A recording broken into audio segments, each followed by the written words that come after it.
Bannaluweero olwaleero balabye ku mbaga etali ya bulijjo. Eno embaga ya kinnansi ekoleddwa mu bulombolombo bw'enzikiriza eyitibwa Tondoism.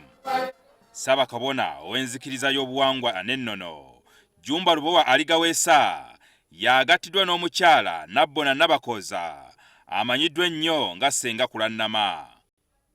Ono era amanyiddwa ng'omukulembeze w'ekiwayi ky'abasawo b'ekinnansi ekikubagana ekya Sofia Namutebi amanyiddwa ennyo nga Maama Fiina.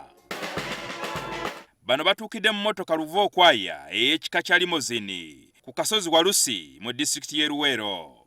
Ng'enzikiriza endala bwe zirina ekereziya, kanisa n'emizikiti gye basabira n'okukola emikolo gy'okugatta abafumbo, bano nabo balina essinzizo lyabwe.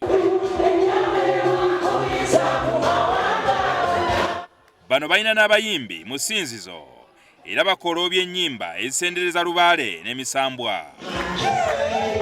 Emikolo gitandise ne Kawasa okwasa mwannyina wa Kulannama Sseggwanga w'enkoko, era oluvannyuma abagole ne bakuba ebirayiro byabwe okubeera obumu okutuusa okufa. Mu bulamu ne mu bugagga n'abukuumanga mu baavu ne mu bugagga. Newankubadde bakubye ebirayiro era ne bawanyisiganya empeta, abagole basoose kutta mukago nga bali emmwanyi ng'akabonero nti bagattiddwa wamu okutuusa okufa.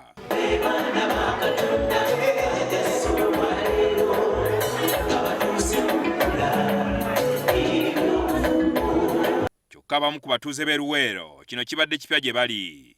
Okwabasamize nze kunze kiri surprise kunze kubanga sikirabangako gwe gusooso kiraba ate ne kinnyumira. Tebamanyi wa NTV abantu tebamanyi, tebaawula obusawo bwa kinnansi nanzikiriza. Enzikiriza eringa ddiini. Embaga zino tezitera kulabika naye ng'ate zibeerayo, wabula zaaliwo okuva edda n'edda, naye kati lwakuba nti bannaffe bali abeeru baali bakotoggera ekintu kino ne bakyusa mu nkola naye zaalingawo okuva edda. Emisimu gy'abajjajjaabe, emisamba, abalongo n'amayembe.